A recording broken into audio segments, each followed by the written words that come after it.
Let's learn phrasal verb with run. Run into means হঠাৎ দেখা, to meet someone by chance. For example, I ran into my old friend yesterday.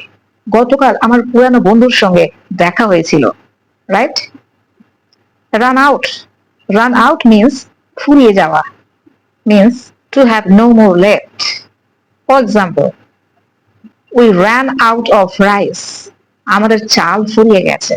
Run away. Run away means escape or flee. পালিয়ে যাওয়া। The thief ran away from the police. Run over means চাপা দেওয়া, to hit something or someone by vehicle. For example, the car ran over a dog. গাড়িটি একটি কুকুরকে চাপা দিল। Run after means to chase something or someone. কারোর পিছনে পিছনে ধাওয়া করা। The dog is running after a cat. কুকুরটি একটি বিড়ালের পিছনে ধাওয়া করছে বা দৌড়াচ্ছে।